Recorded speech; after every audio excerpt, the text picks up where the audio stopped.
Michelle Raymer from Volunteer Iowa. As a reminder, go ahead and put your questions in the chat or the Q&A, or feel free to raise your hand, and we will either get to them live or we will get to them at the end. So Michelle, I'll turn it over to you, and thanks for joining us today. Yeah, absolutely. Thanks, Danny. Thanks, everyone. So glad to be here and be joining you for the conference. Hopefully the morning session has gone well so far, and that you had a break and you're rested and ready to jump back in. So as Danny mentioned, I'm Michelle Raymer. I am a senior program officer with Volunteer Iowa. So I've been with Volunteer Iowa for close to 10 years now. It's gone by fast. And before that, had experience as a returned Peace Corps volunteer and an AmeriCorps Vista alum, as well as serving as a volunteer engagement professional in youth serving and affordable housing nonprofits. So love volunteer engagement, love the opportunity to come and talk to you today about the power and value of volunteerism and why I think it's so important for our communities. So as I'm talking today, there'll be a lot of opportunities for you to share your own thoughts and experiences in the chat. So just be prepared for that. Though I spend a lot of time thinking and working on volunteerism things, your peers that are here with you, they're the ones who are doing similar work day in and day out. And so there's a wealth of experience and knowledge. And I recognize a few names. I know there's a few experts listening in today as well. So welcome you to join in with feedback as we go. So to start things off, a little bit about Volunteer Iowa. So we're a state agency, and you can see there our mission is to improve lives, strengthen communities, and foster civic engagement through service and volunteering. So we're a small team that are really dedicated to making sure that nonprofits are able to engage volunteers in meaningful ways that really help them meet their missions, that Iowans, appreciate and participate in a culture of volunteering and service.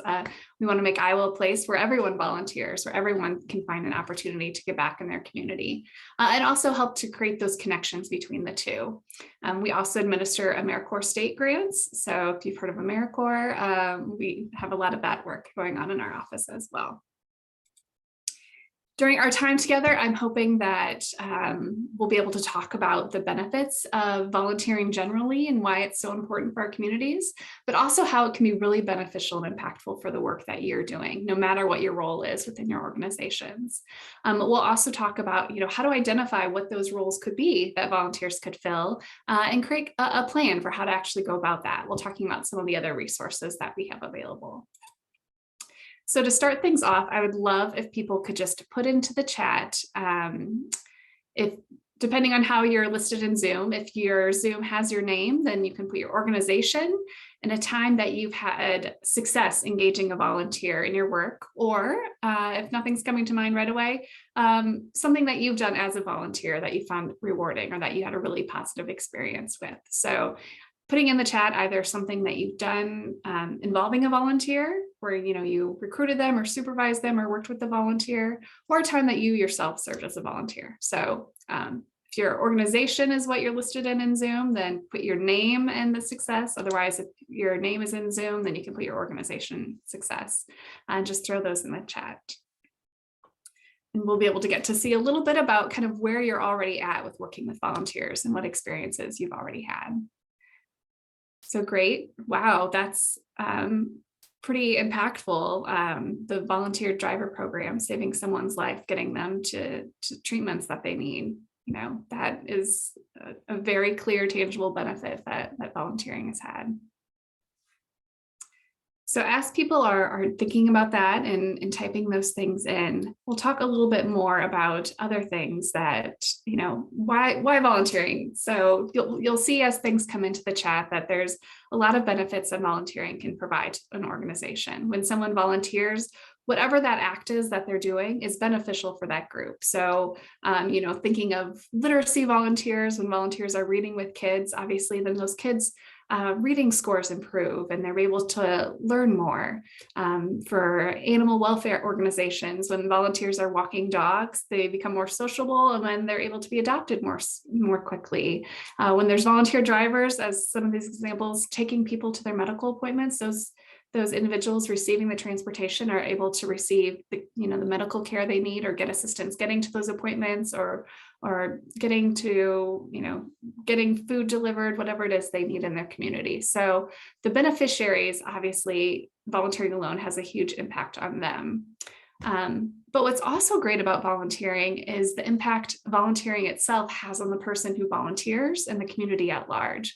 And that's what makes volunteering such a powerful tool for organizations and communities to leverage, because the volunteers benefit often as much as the individuals that they're serving. And you often hear that from volunteers, saying they got as much out of it as they felt that they gave. So one of the things, the benefits of volunteering is just the health and wellness benefits. So when someone volunteers, there's a lot of reports about feeling like they are better able to manage chronic illness. There's lower stress levels, improved mood. They feel like they're making a difference in their community, especially people who might be experiencing loneliness. It's a way to become active and socialize. So there's a lot of health benefits. In fact, there's some areas where there's this idea of social prescribing, where some areas doctors are actually prescribing to their patients that they should get out and volunteer, because they've seen that when patients volunteer, that it improves their mental health, it improves their physical health, and they have better health outcomes as a result of that. As you can see, there was a Journal of Health and Science study set out to see, what are some things that volunteers have an impact on. And so they looked at measurements of happiness, life satisfaction, self-esteem, sense of control, physical health, depression, and they found that volunteering positively impacted all of those things. So all of the things that they were reviewing. In fact, adults 60 and older who volunteer have a lower mortality rate. So people who volunteer actually live longer. So not only do you have a life that's, fuller of feeling like you're giving back to the community, but it's actually a longer life because of that. And we know that for teens, when they volunteer, youth who volunteer do better in school. So they perform better academically. They have improved relationships with their peers, with their parents, with their teachers. And it helps youth mental health, which we know is a concern in many of our communities right now. So when youth volunteer, it helps give them that feeling of purpose and connection with community. For workplaces, also a benefit. When employers encourage their employees to volunteer, those employees report feeling more connected to their workplace. It builds a sense of teamwork when they volunteer together, and companies who encourage their employees to volunteer see actually higher profitability and productivity from the employees who are engaged in volunteering. So there's a really strong business case for employers to encourage people to volunteer. And then for the employees themselves, when they volunteer, volunteering grows networks, so you have more connections, and it grows skills. So people who volunteer are more likely to be able to find employment upon becoming unemployed. And that benefit is increased significantly for rural communities. Those in rural communities are much more likely to find employment when they volunteer. So it's another, important component of the benefit to the volunteer themselves is that they can continue to volunteer.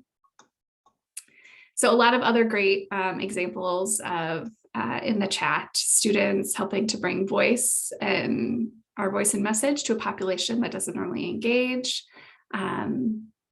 doing equipment loan programs with a number of organizations, again, taking people to medical things, helping with transportation to different services people need. So lots of things that volunteers are doing to support your work already. And when volunteers are doing this, again, it helps the volunteer, it helps the individual, but it also helps the community. Communities who have high rates of volunteering have increased social capital. People feel more connected with the community. They feel more trust in their community, and it helps address polarization too. So volunteering can really address a lot of the issues that we're facing today and help build thriving, strong communities. So that's a few things about, why it's so important to volunteer and how important volunteering is. But how does that help you in your day-to-day work? More and more nonprofits and government organizations are looking at how can we increase what we're doing with, oftentimes fewer resources. It feels like we're always trying to do more with less, which can feel overwhelming. But the great thing about volunteering is it really provides the opportunity for us to do more with more. So instead of thinking about, well, I'd like to do this, but I don't have the time, I don't have the skills, volunteers bring those things exactly. A lot of times when there's things we want to happen, it's the human capital that's really the barrier for accomplishing it. And volunteers bring that human capital. And with them, they bring increased networks, increased skills, talents, ideas, opportunities. So it's great to think about more ways that volunteers can support your work. And there's actually research by an organization called Deloitte that compared organizations that really worked well with volunteers compared to those that didn't really engage volunteers in their work. And they found that those that worked well with volunteers were able to accomplish as much as their peers without volunteers, but at half the median budget.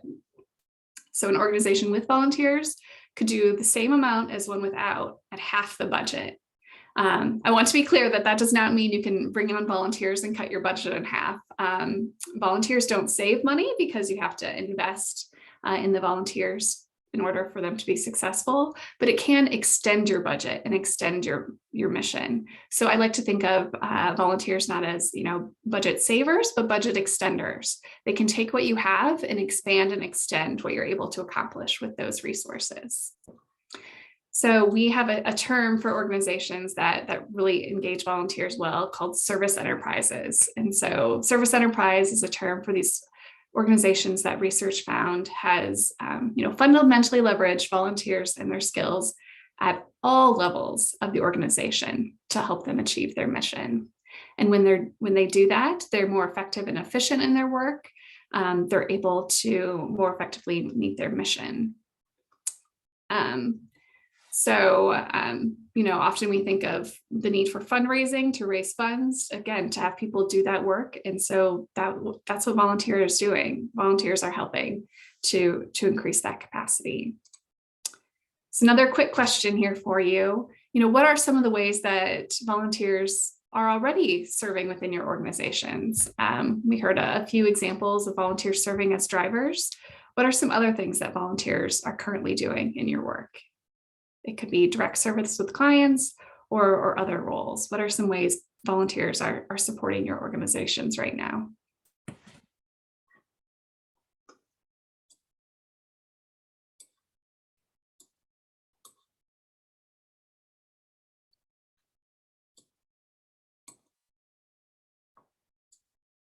While people are typing, I know we have a few RSVP programs on that do a lot of different examples. So I'm sure they'll have a number to add.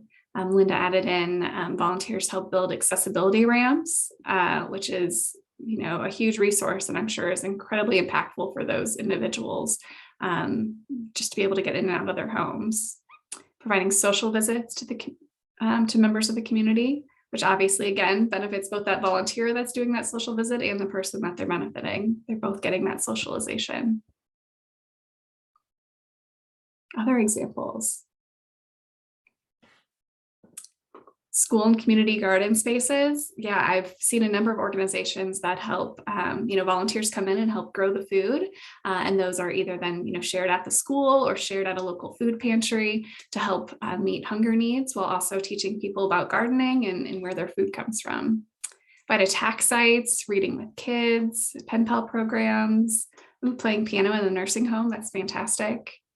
Lots of great ideas. And I encourage you to keep plugging those in as we go.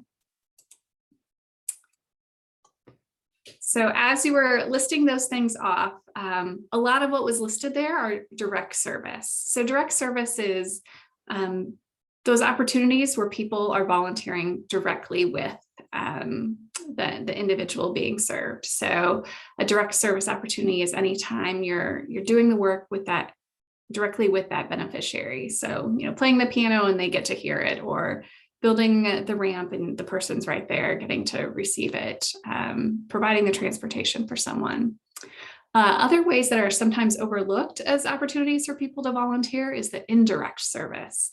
So these are service opportunities that actually help support your core functions, your day-to-day work, So that way you're able to serve even more people. So indirect services might include developing flyers for you or marketing materials for you to help talk about your programming.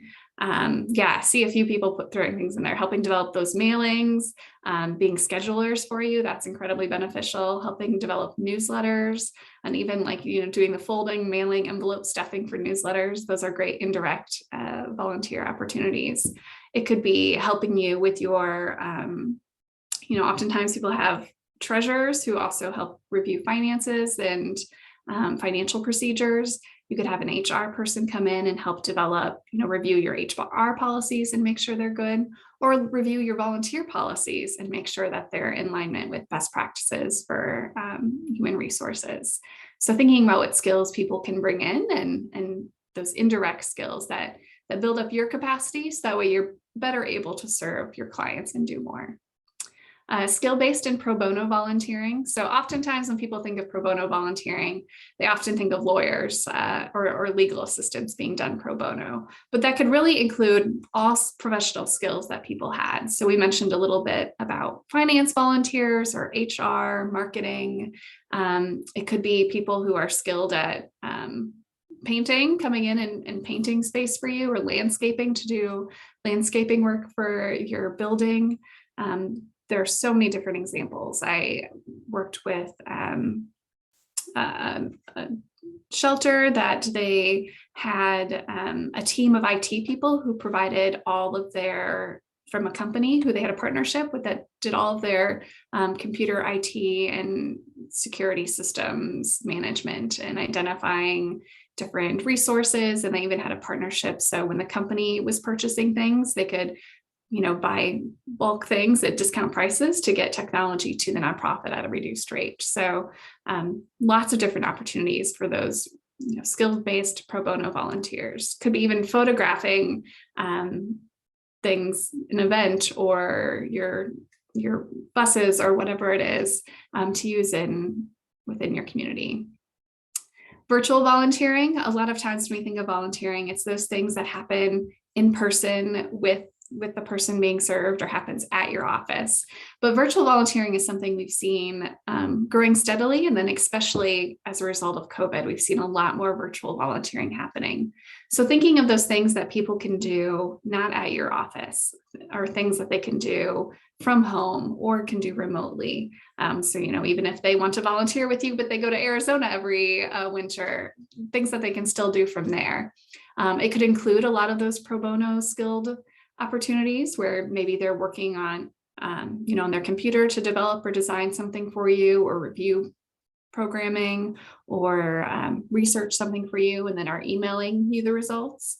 But it could also be, someone mentioned scheduling. Maybe it's someone who does the scheduling for you remotely from their home. So just thinking through, what are those practices you need to put in place to ensure that the volunteer is qualified for what they're doing and well trained, and understanding of what your confidentiality policies are, but thinking through, are there things people could do virtually that makes it more accessible to a larger audience of volunteers, and can help address, any space issues you might have if you can't host a whole bunch of volunteers in your office. And then the timeframes for volunteers can also vary.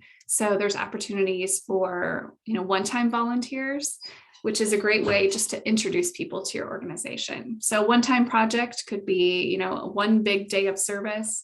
There's days of service for MLK Day, 9/11. Other times your community might do a day of caring. Those are a great way to bring in a group of volunteers for a one-time project. Especially if you're able to take the time to, before they get started, talk about your organization and what it does and the importance of your work. Talk to them about what they'll be doing and why it adds to your mission. And then also spend time while they're with you talking about other ways they can volunteer with your organization. Those one-time projects are most beneficial when they are an entry point to being a volunteer with you. People can come, check it out, see, is this something I'd want to try with this organization? Do I want to keep volunteering with them? Do I like it here? And so doing a really good one day of service is a nice way to introduce people to your work. There's also project-based volunteering, which is a trend we're seeing increase more and more. where what people are working on is scoped out by what they need to be completing. They're given a project, and once they complete that project, they're done volunteering. They might take on a different project or they might not. But for a lot of people who are maybe nervous about time commitments or have a lot of other responsibilities, project-based opportunities can be really appealing because it could be something that they work on their own time and kind of a set scope that they're not committing to a lifetime of service. The other nice thing about that, with the project base, is that they can do it once, and if it goes well, maybe they try a little bigger project or something that's a little bit more involved or that's of higher importance to you. And you can kind of scaffold things that way, where they start off with something small, and if they do well, you give them a little bit larger assignment. That gives you a chance to see, how good of a volunteer are they? Do they really follow through? Do they do high quality work? And gives them a chance to see, this is something I like. I think I want to keep taking on more things. And maybe that leads to them being more of an ongoing volunteer. And those ongoing volunteers are roles that people often traditionally think of, where they're regularly signing up for shifts weekly or monthly. Sometimes it could be the same time every week that they're participating in a regular activity. So those ongoing volunteers are often serving regularly for a year or more, sometimes years. If you may have some of those volunteers that you've worked with for 5, 10, 15, 20 years even, that are just your, amazing, reliable, consistent volunteers. And so, while ongoing volunteers are incredibly valuable, that's not what everyone is always looking for and has the capacity for. So it's important to think through all the options of how volunteers could support your organization and, which of those things people might fit in. So that way people, as they learn about what you do, they can see opportunities for them no matter what their interests or availability is. Any questions about the different types of ways to volunteer?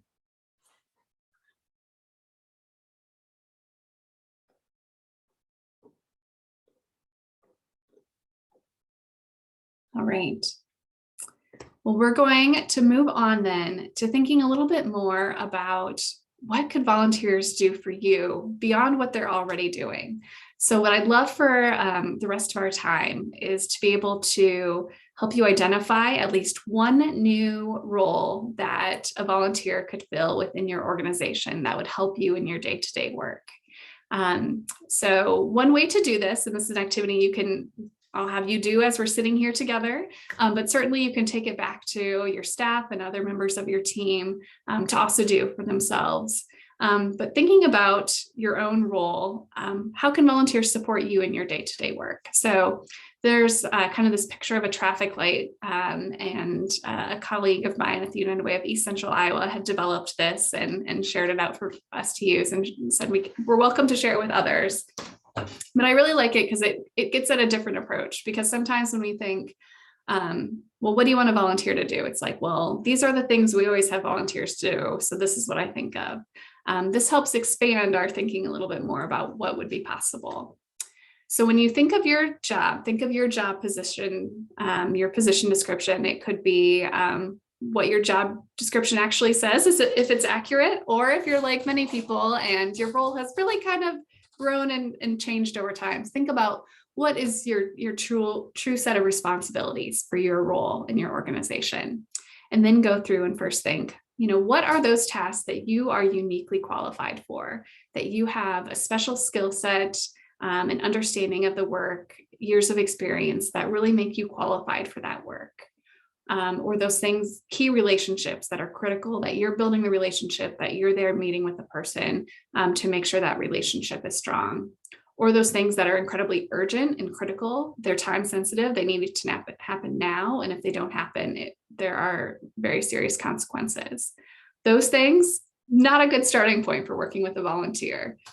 Certainly if there's a volunteer you've worked with for a long time and it's fantastic, you might grow to something in that range.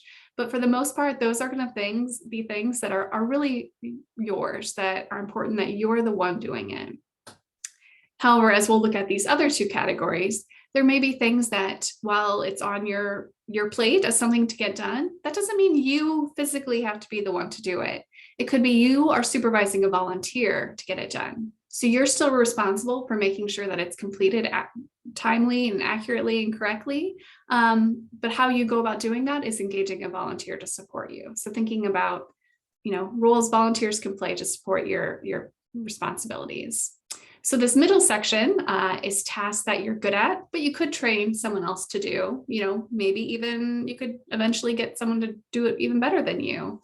Or day-to-day critical tasks. They're important, but they're not, so time sensitive that it would be, really detrimental if something, didn't go as planned.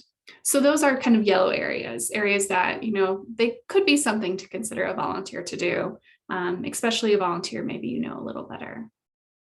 And then lastly is the green zone. This is the area that's kind of the sweet spot of places to identify ways volunteers could support you. So think about those tasks that aren't your strength. I know there have been times where I'm asked to do something or I need to do something and I don't have a clue how to do it. I've never done it before. If you find yourself Googling how to do something, that might be a great role for a volunteer to help you with. So those things that you're really not sure about. And what's nice about those is when you involve a volunteer, you can learn from them. So that way you actually improve as a professional and can do it better. Other things are maybe items that have been on your to-do list for more than a month. Maybe even more than 6 months or a year. I know the longer you've been somewhere, it seems like the longer your wish list of to-do items grows. So what are those things that have been on that list a long time? Is it something a volunteer could take on for you? Is it, researching a new program model or looking into what another organization similar to yours has done to see if any of those activities might be a good fit for your community? Maybe there's something on your to-do list that you feel like is really important for you to do. And so is there something else that you're doing currently that a volunteer could do? So that way you have the time to really focus in on that to-do list item that you've just not gotten to yet. And then lastly, that exploratory or feasibility work. So exploring new things you want to try. Something that's nice to think about for this is, if you could hire a consultant to look into something new for you and develop new programming, maybe that'd be a great role for a volunteer to look into something new. So some examples of this, so tasks that might not be my strength.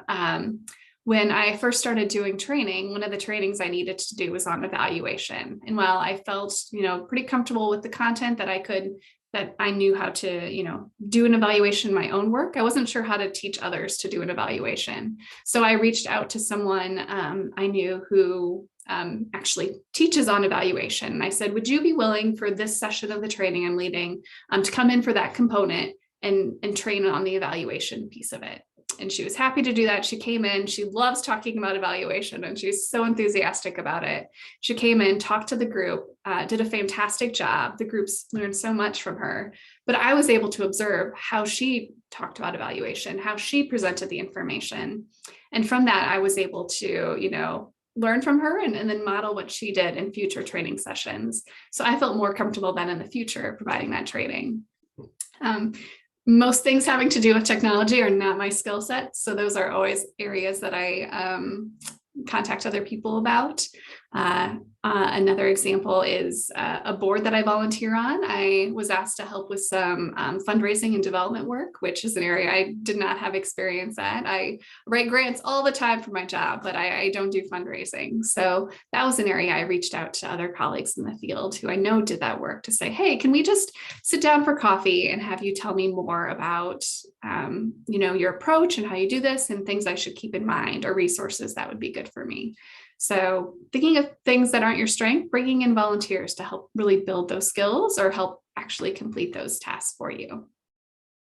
So we're going to take a little time now for you to take a look at this and thinking about your role, jot down some notes of some things in each of these categories. So thinking of your responsibilities, what are those items in red that are really critical for you to do and not someone else? What are those things that, you can do, or maybe someone else could be brought in that could do that with the right skills and trainings. And then the areas in green of those things that are like not your strength, take you away from your critical work, have been on your to-do list forever, or just dreams that you don't think you're going to get to, but you would love to see happen. So we'll give you about 5 minutes, which I know is, we'll do 3 minutes because Zoom time, things seem to go for a while if we're just sitting in silence. So we'll go 3 minutes. I'll go off camera, give you time to think and look at this list. And then we'll come back and I'll have you enter in some of your ideas of potential areas that volunteers might be able to help you with that they're not currently doing. So we'll give you about 3 minutes, 11:45 now. So 3 minutes, we'll come back together again.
All right. So hopefully you've had some time to reflect on what are some thinking of your own responsibilities and some ways that volunteers might be able to support you. So now I welcome you to share in the chat. What are some of the things that you came up with? What are some of the roles that could be good spaces for volunteers to help what you do? Linda shared with the loan equipment program that volunteers could help with the cleaning and maybe even some of the repairs of the loan equipment, but while maintaining the opportunity to make sure that she's involved with the fitting of the equipment.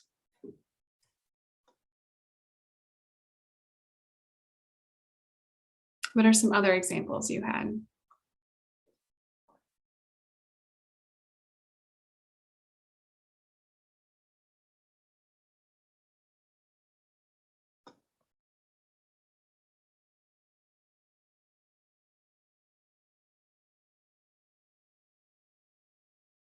All right, Danny added, the actual designing the marketing materials he's doing, but you could have people helping to deliver those resources that he's creating, and bring someone in to help capture video footage. Yeah, that's a great project to have a skilled volunteer to work on.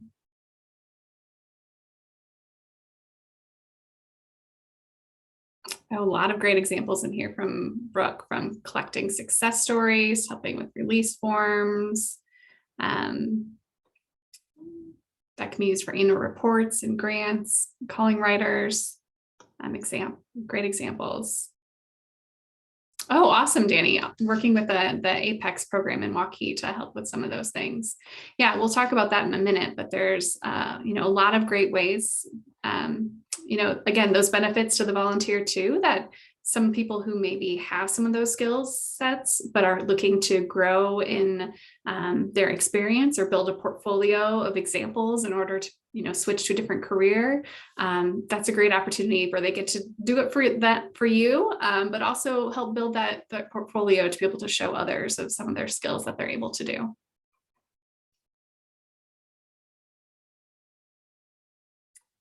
Great. Yeah. Accessing your advisory councils for helping with things with media, strategic planning.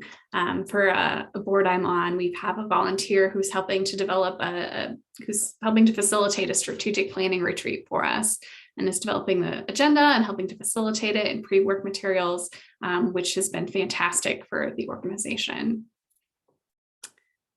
Animal shelter, helping with cleaning. Yeah, having volunteers write blog posts is another great example, especially if it's someone that maybe you have them start with one, and if it goes well, then you can continue to grow those. Lots of great examples in here. So as you're thinking of your roles, another important thing to think about is that as these volunteers, as you're bringing them in to do these various roles for you, what's also nice is that you're building your pool of advocates in the community. So you may already have a group of people that is helping in, some very specific roles for your organization that a lot of people do. But when you try new roles with different timeframes and for people with different availability, you build that network of people who know about your organization and care about it because they're investing their time, and who will then talk to their friends and families and neighbors about what they're doing with you. So that builds your community of advocates who can talk about the work you do, the importance and the importance of what you're doing in the community, and encourage others to participate or to donate. So know that involving volunteers, again, it helps your organization in the actual work they're doing. It helps that person with the skills and experience and socialization, but it also builds that network of advocates in your community. So once you've gotten some of that great list of opportunities for our people to join in on your work, it's great. I hope now that you'll take some time and actually pick one of those. So we'll talk through a little bit about some of the steps for engaging a volunteer. And I know there's a lot of other experts on today that can share some of these resources, and we have lots of follow-up resources too. So know that though I'll kind of talk through some of these different steps quickly, and certainly each of these, components could be a full 2-hour webinar all on their own. Know that there are a lot of other resources out there and available. So first, I want each of you to think about your list and pick one position that you haven't already had that you want to involve to get started as a volunteer role. So just, take a moment and pick that one thing that you think would be a good fit. From there, as we go to these conferences, often we get great ideas, but then as soon as we're done, we're like, oh gosh, I wasn't checking my email all day and now I'm buried with all this other stuff. So in the remaining time, I really want us to create an action plan of how you're going to make sure that this actually comes to fruition, that you bring this person on to start helping you. So first think through what needs to happen for this volunteer to start. A great way to set this up for success is to create a volunteer position description. You might already have something like this for your other roles, and that's a great starting point of having that same template of listing out, what the main role of the volunteer is, what their responsibilities are, what skills or qualifications you want them to come with in advance, and what training and orientation you're going to provide them as they start. So knowing, like, do you need to know this beforehand, or is that training they'll receive once they get started? Information about who they'll report to and what the benefits are of volunteering with you. So creating that position description or modifying when you have to fit this role sets a really firm foundation. So there's clear expectations that the volunteer knows what's expected of them, and you and other staff know what's expected of the volunteer as well, and vice versa. So you're all on the same page. Once you have that position description, you can tweak some of that language to create a recruitment message. And the recruitment of a volunteer is going to vary depending on the type. For some more general volunteer opportunities that most people would be able to fill, you might be able to do more general recruitment where you're just posting broadly about the opportunity. But especially for some of those skilled roles, you might need to think more strategically about where you could find someone that has that particular skill set. I'm sure you won't be shocked to know, but research shows the number one way to recruit a volunteer is to ask them, which of course sounds obvious, but seeing a posting somewhere, people think, oh yeah, that's probably great. But having someone actually come up to them and ask them, like, hey, would you volunteer in this role? They're significantly more likely to say yes. So think of the people in your network who might know people who have that skill set, and say, an advisory board, do you know someone who'd be willing, that would be a good fit for this? Would you ask them if they'd be interested? If they're not able to, would you ask them if they know anyone else they would recommend? So that's a great way to get those asked out in the community, especially for specific skill sets. Otherwise, looking at groups that might have that skill. Danny mentioned the Waukee Apex program, which has some, impressive smarty pants high schoolers who are involved in doing a lot of various projects on a lot of various topics, but they have people that help with some of that marketing outreach materials. They also have students doing many other things. So finding out if there's a school in your area that has a service learning class that the students could be applying some of those things they're learning in the classroom for your organization, or a local college that might have that, or businesses in your community who might have that skill set. Or it could be people that used to be from your community, may have moved somewhere else, but still feel that connection to your community and want to give back, maybe reaching out on social media to see if they do a project remotely. Thinking about the best places to find the people with that skill set, thinking about who that ideal volunteer is and where you might find them. And as much as possible, trying to do those direct personal asks to those people.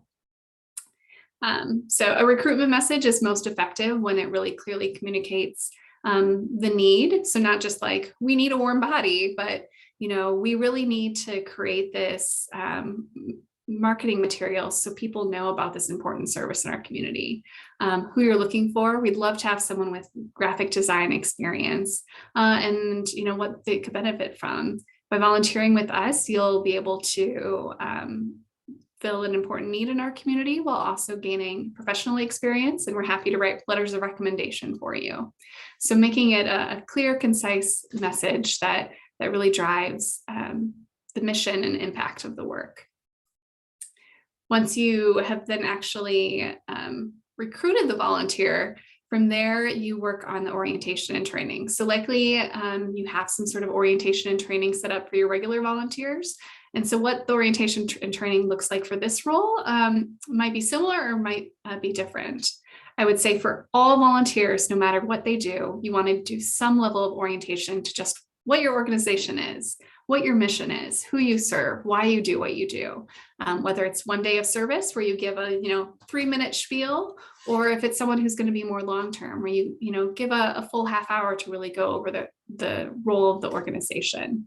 Just make sure that people know who you are and what you do, so that way they can talk about you in the community.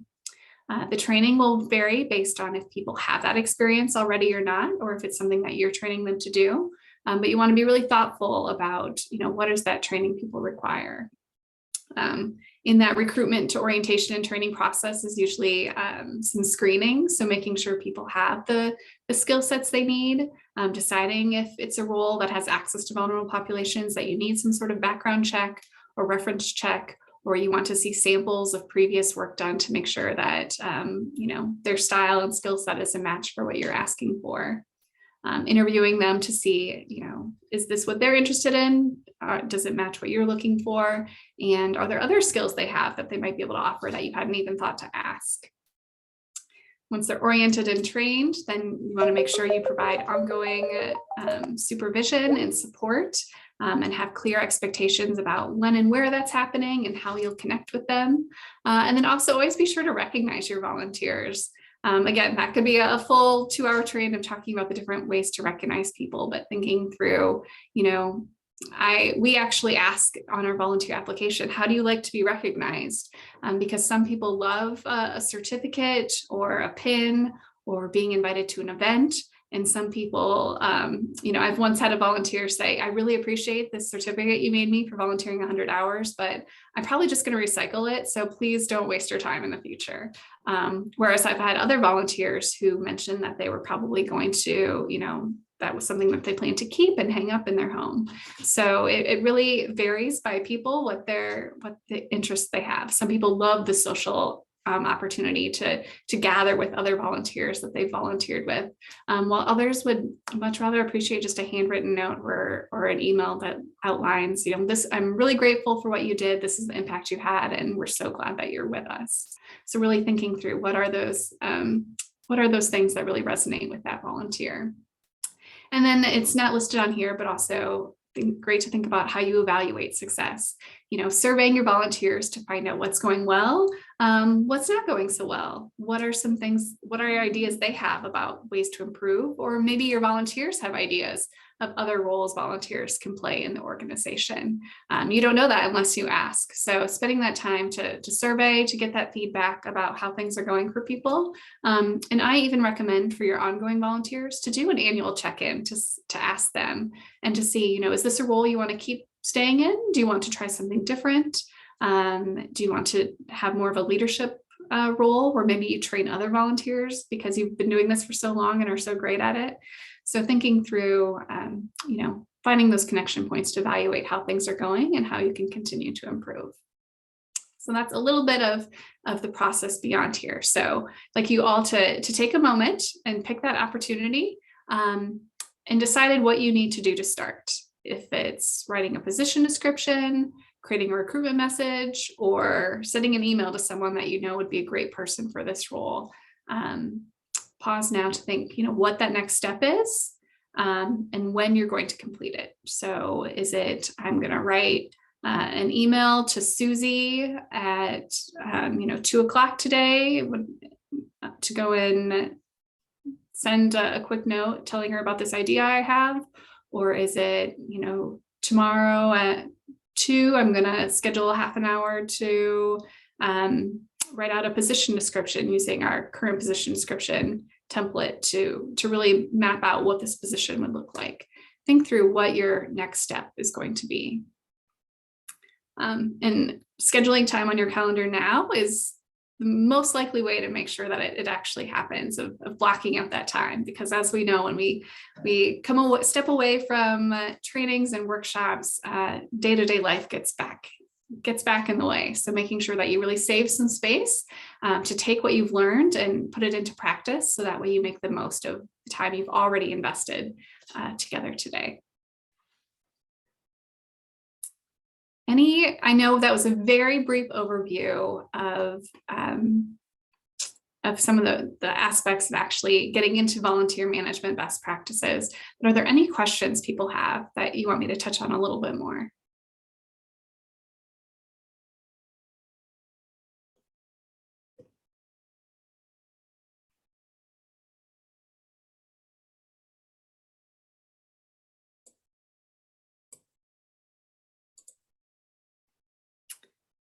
Well, again, if you think of something, throw it in the chat as we're going.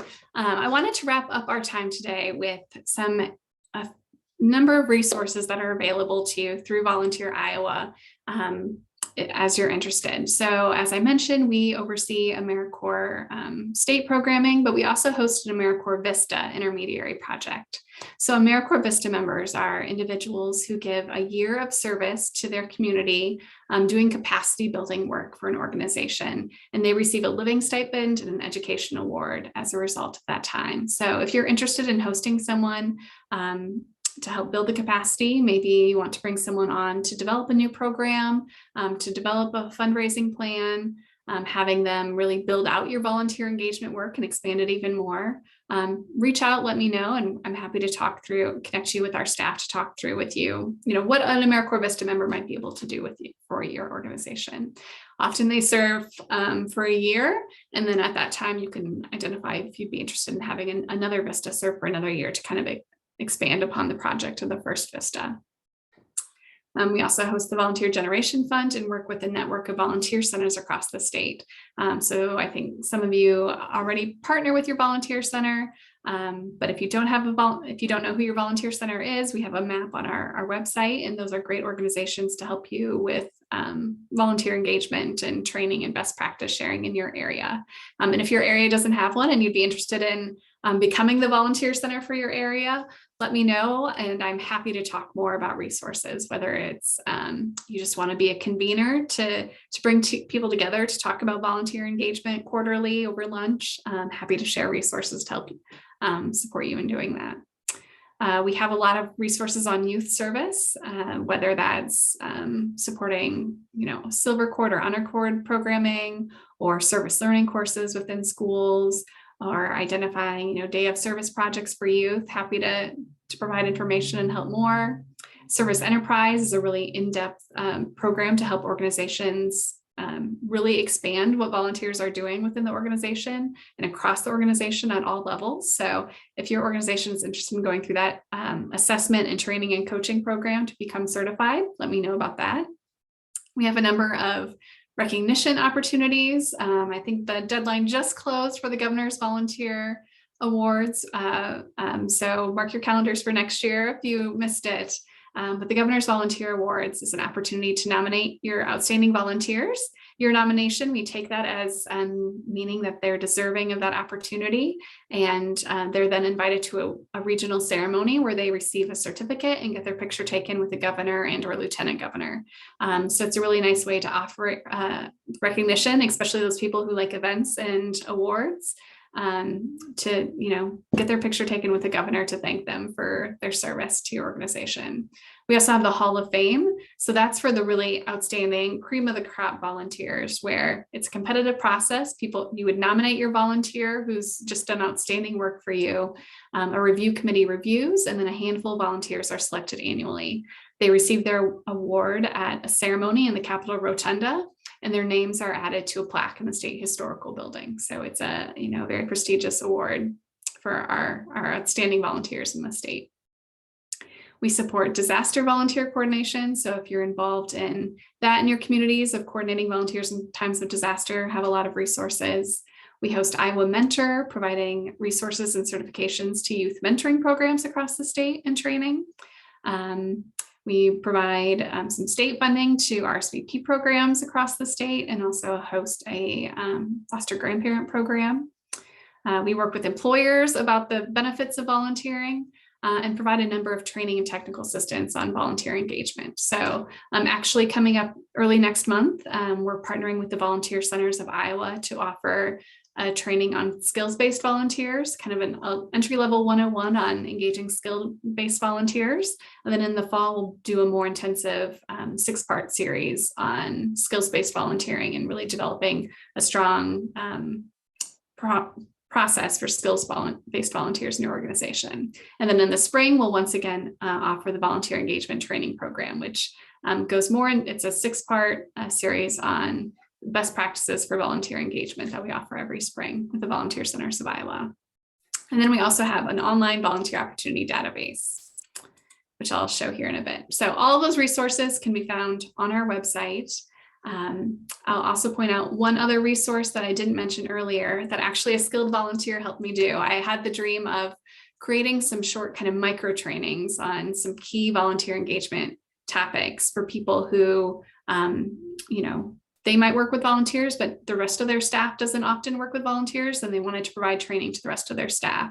So I shared that idea. I had some volunteers indicate they wanted to help, and they created 4 training modules that are, 5 to 10 minutes long, interactive training modules on our website. If you go to organizations, there's a drop down that'll say volunteer trainings. And so you can refer staff to go there. There's topics on, developing roles for volunteers, recruiting volunteers, how to delegate effectively, which can be a tough thing to do, actually giving up that project to the volunteer.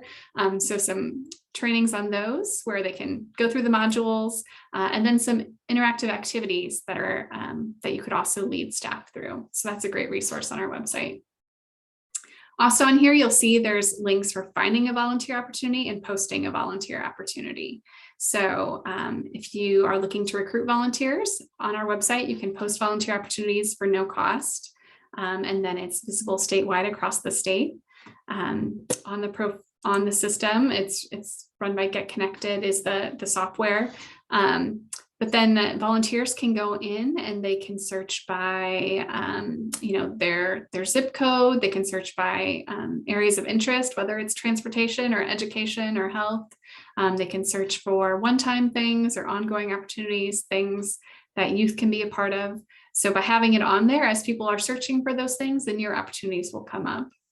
We work with a network of volunteer centers who have subsites to ours. So it could be that, if you're posting with your local, the United Way of Central Iowa, or United Way of East Central Iowa, or United Way of Wapello County, or Volunteer Center of Cedar Valley, or North Iowa Area Community College.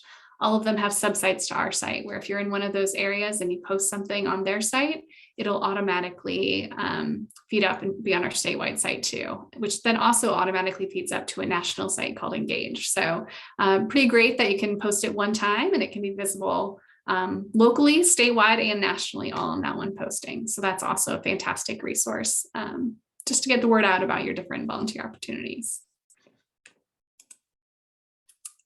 All right. So I know we have a few minutes left. Again, I hope that if anything, you've been able to really see how volunteerism is so powerful on so many levels, both helping your organization meet its mission, but also helping the volunteers themselves in building community and addressing urgent needs. So I encourage you to think more about how you can invite volunteers to come in and support what you're doing, both for your benefit, your organization's benefit, and their own benefit. Hopefully you've gotten some great ideas of new roles for a volunteer you can try, and have an idea about what that next step is to actually make it happen. I have my contact information here, so if you have questions, very much welcome you to reach out. Happy to talk volunteering at any time. So feel free to do that. Check out our website for things. Otherwise, I know there's a panel of some fantastic people who also know a lot about volunteer engagement that will be able to share more tips and ideas later today. So with that, I'll open it up to any questions. All right, any questions for Michelle?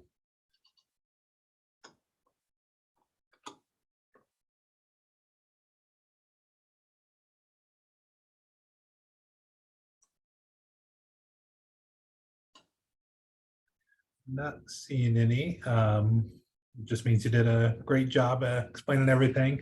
No, I have some homework to do, and I was kind of talking to our volunteer coordinator kind of on the side, just thinking like, oh, do we do this? Do we do this? So definitely gonna take some things back with us. So hopefully everybody is doing that as well. So thank you, Michelle. If anybody has any questions, there's your email on the screen. All right. Thanks, Danny. Thanks, everyone. Enjoy the rest of your conference. Thanks, Michelle.